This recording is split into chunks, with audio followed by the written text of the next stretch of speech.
9h30, 11h. Roland Pérez. Un club de l'été placé sous le signe de la musique, de la voix également, celle d'Edith Piaf, interprétée par Nathalie Lermite, qui est avec nous jusqu'à 11h.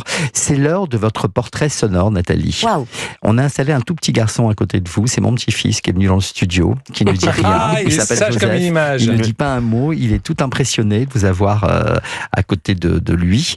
Donc c'est le moment du portrait sonore, ce sont des petits extraits qui devraient vous rappeler de grands moments de votre vie. Allez, on commence par le premier Les extrait. blouses blanches, elle aussi, elle en a eu une blouse blanche. C'est une chanson C'était méconnue une robe. d'Edith Piaf et pourtant c'est le premier disque que vous récupérez dans la collection de vos parents. Il va être comme une sorte d'électrochoc dans votre vie pour vous.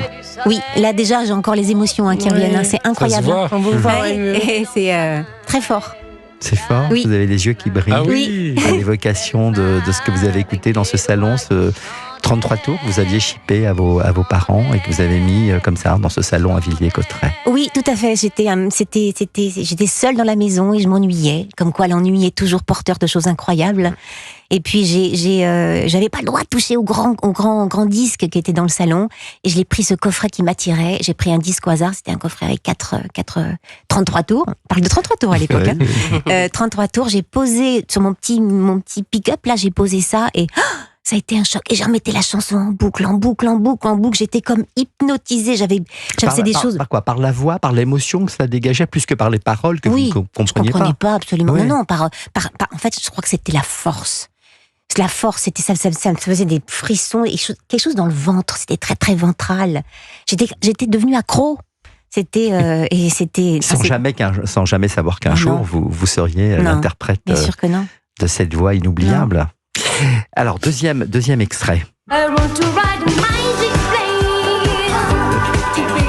Là, c'est pour vous faire sourire, parce que vous avez ému là avec le premier extrait sur Oui. les blouses blanches d'Edith Piaf. Magic Plane, c'est votre toute première chanson que vous enregistrez à l'âge de 12 ans. Oui. C'est votre papa 12 qui vous ans. pousse un peu, non, à le Oui, faire il avait composé le texte en anglais et l'un des musiciens qui était accordéoniste pianiste avait composé la musique. C'était une autoproduction et première chanson internationale en anglais. C'était l'aube du disco, donc il fallait faire ça. un peu. On est Là, vous d'accord. avez 12 ans quand on vous entend. J'ai 12 ans, oui. Quelle voix. Vous devez beaucoup à votre papa dans le cadre de votre carrière, dans ce qu'il vous a amené, initié, porté. Il m'a donné surtout la permission en fait. Mais la permission de l'accompagner, c'était déjà énorme. J'ai eu la chance de ça, parce qu'il y a des parents à l'âge de 6 ans qui me disent mais ça va pas. Enfin voilà, il m'a donné cette permission et puis il m'a fait confiance en fait. Puis il devait être fier que la relève Je soit pense, assurée oui. de la sorte. Je pense. Troisième extrait. Si maman si tu voyais ma vie. France Gall a joué un rôle important et déterminant dans votre participation à la comédie musicale Starmania. Oui. Alors, vous découvrez le spectacle, vous avez 12 ans, vous vous dites, voilà, c'est mon rêve, c'est de jouer dans ce spectacle. Rien ne vous prédisposait. Et puis, vous allez faire une première audition devant Oui. Michel Berger.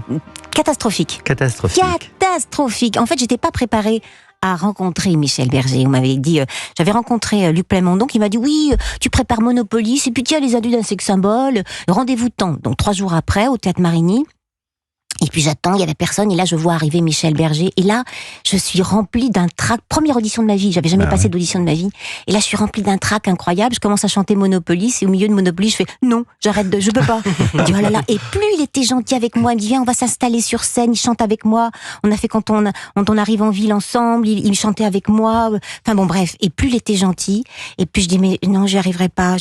Il me dit mais tu corresponds tellement, en fait, Il y avait 2 rôles que vous deviez jouer dans cette comédie musicale. c'est surtout pour le rôle de Cristal, en fait. Celui que jouait d'ailleurs Tout à France fait. Gall. Et c'est vrai que j'arrivais avec un look, avec mes petits cheveux blonds, la petite casquette. Je vais lui rappeler un peu France Gall, bien je sûr, pense. bien sûr. Et il me dit, tu corresponds tellement, mais je peux pas te faire confiance. Et je lui dis, oui, c'est vrai.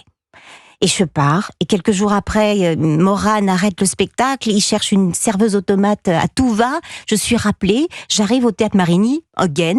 Et là, je vois France Gall qui me dit, écoute, on a trouvé quelqu'un, etc. et tout, mais on m'a parlé de ton interprétation des adieux d'un sexe symbole, parce que j'avais chanté les adieux d'un sexe symbole. Est-ce que tu peux me le chanter? Et donc, je chante avec le contrut, très décontracté. Et là, vous êtes beaucoup plus décontracté. Ah, mais totalement décontracté. J'ai pas d'enjeu. Ouais. Et là, elle me dit, mais Michel n'a rien compris. Je fais, c'est-à-dire que, écoute, rendez-vous lundi. Je l'ai pas aidé. C'est ça, j'ai carrément pas aidé. Rendez-vous lundi, tu vas être Cristal, tu viens à la maison et je t'apprends le rôle en une semaine.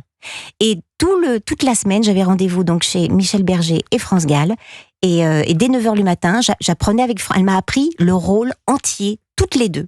Et de temps en temps, on voyait passer, la porte s'ouvrait, on voyait passer une petite tête brune frisée.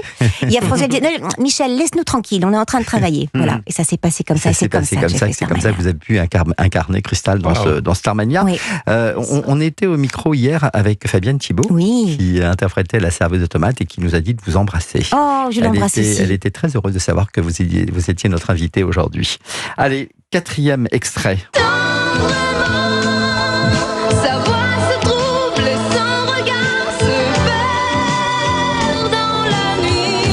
Vous avez quasiment 20 ans quand vous partagez un duo avec le regretté Herbert Léonard sur cette chanson Tendrement. Vous assurez même avec lui la première partie des spectacles de Michel Leb. Comment ce duo va naître ? En fait, il naît tout naturellement parce que je travaille avec Vline Bugui, la grande Vline Bugui, et Julien Lepers. Et en préparant l'album, en fait, c'était les tout débuts de Pour le plaisir. Ils étaient en train de travailler pour le plaisir. Et moi, je sortais du lycée Racine. J'étais encore acceptée à l'époque. J'étais en seconde, donc tout allait bien. Donc, je sortais des cours, j'allais chez Vline, et en fait, Herbert sortait, enfin, il finissait sa répétition de l'album avec Pour le plaisir, et moi, j'enchaînais. Et donc, la relation se faisait comme ça. Et d'ailleurs, petite Nathalie, et d'ailleurs, en fait, Vline m'avait dit, j'ai pris ton prénom pour l'histoire de petite Nathalie. Enfin, il y a tout un lien comme ça, c'est toute cette équipe. Et tendrement, on travaillait tendrement, et c'est Vline qui a dit, j'entendrais bien la voix d'Herbert là-dessus, etc. Et Herbert a dit, ouais, c'est génial, je vais faire une petite voix, etc. Et ça s'est passé comme ça, c'était la famille. C'était la famille. C'est la famille. Ouais. Merci d'avoir réveillé ces petites pépites